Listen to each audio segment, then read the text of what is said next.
बिस्मिल्लाहिर्रहमानिर्रहीम। हम BSc physics का आज टॉपिक पढ़ेंगे इलेक्ट्रिक फ्लक्स। सबसे पहले इसकी लिखते हैं definition.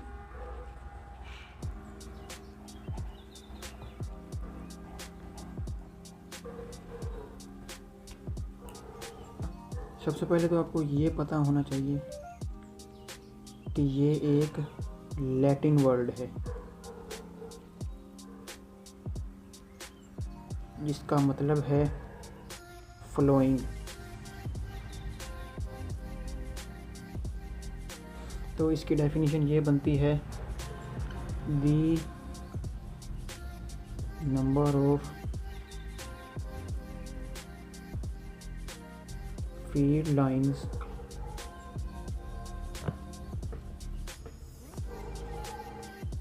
passing through certain area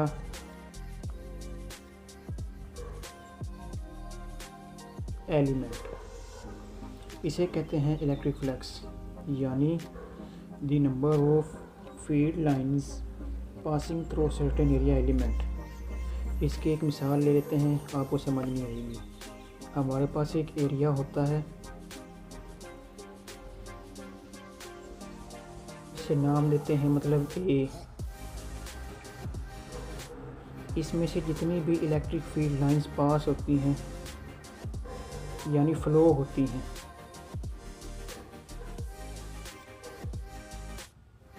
उसे कहते हैं इलेक्ट्रिक फ्लक्स। एक एरिया में से कितनी इलेक्ट्रिक फील्ड लाइंस पास होती हैं उसे क्या कहते हैं, इलेक्ट्रिक फ्लक्स। इसकी एक और डेफिनेशन बनती है जो इसे हम क्वांटिटेटिव डेफिनेशन कहते हैं, वो है electric flux is scalar product of electric intensity denoted by E vector and vector area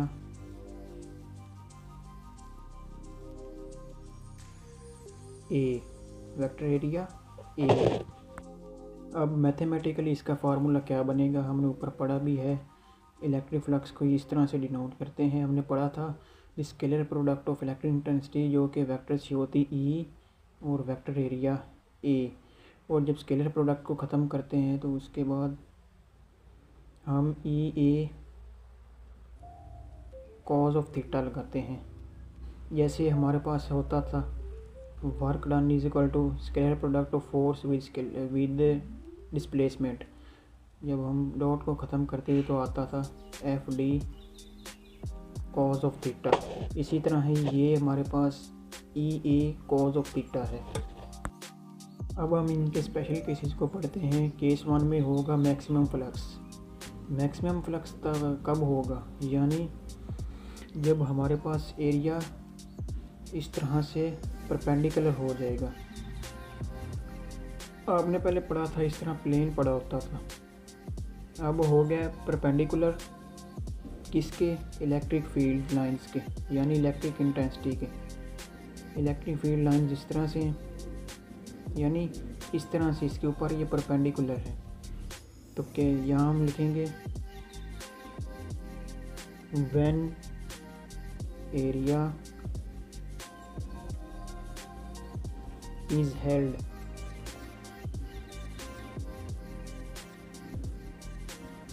perpendicular to the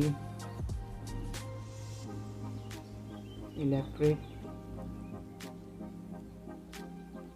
intensity denoted by E vector, then flux is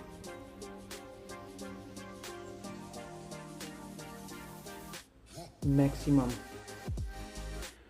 अब ये हमारे परपेंडिकुलर है लेकिन फील्ड लाइंस आगे की तरफ जा रही हैं, तो एंगल इनके दरमियान कौन सा होगा, ये देखें, ये परपेंडिकुलर हो गया और ये भी इसी तरह, इनके दरमियान ज़ीरो का एंगल होगा।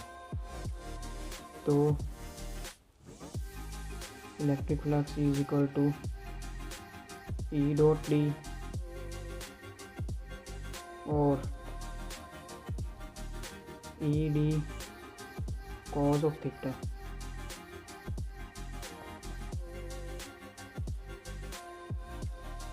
बिकॉज थीटा हमारे पास है 0 degree.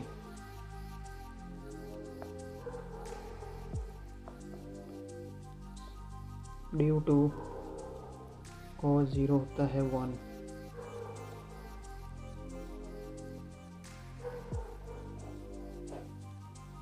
This is maximum flux.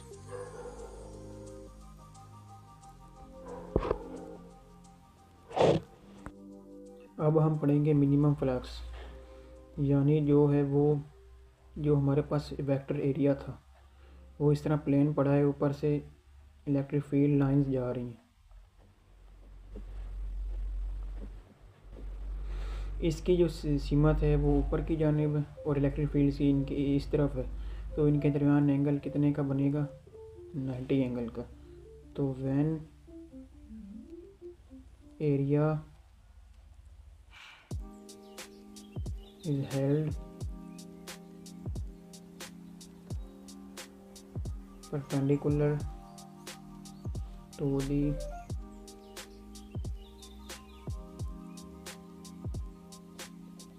electric intensity E,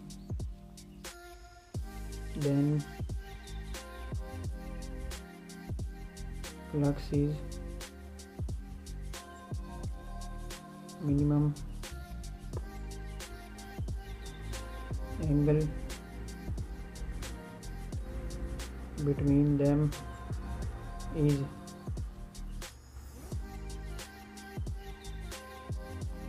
90 degree. तो मैथमेटिकली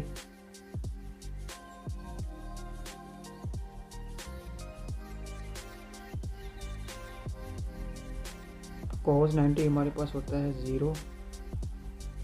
तो इस तरह से ये फ्लक्स हो गया minimum.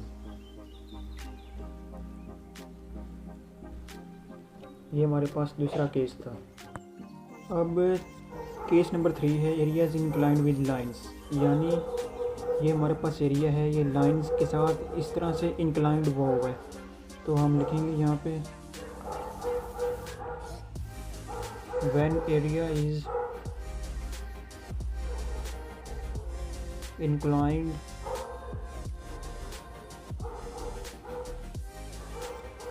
with certain angle theta with electric field strength. Mathematically we can see that electric इसकी जो प्रोजेक्शन किस पर है, इलेक्ट्रिक फील्ड इंटेंसिटी स्ट्रेंथ के अंदर जो प्रोजेक्शन ऑफ, यानी ए की प्रोजेक्शन किसके ऊपर है? इस इलेक्ट्रिक फील्ड इंटेंसिटी के अंदर ए की प्रोजेक्शन किस पर है? बी पर। क्या लिखेंगे? Projection of A on B. तो ए की प्रोजेक्शन किस पर है? बी पर। तो जो एंगल बन रहा है वो cos थीटा होगा। तो ई ए cos ऑफ थीटा। ये है हमारे पास इलेक्ट्रिक फ्लक्स। चूँकि हमने ज़ूम करते हैं as electric flux is a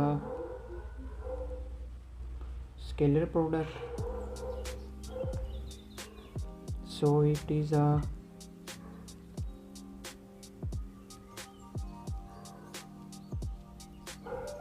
scalar quantity. Thanks for watching.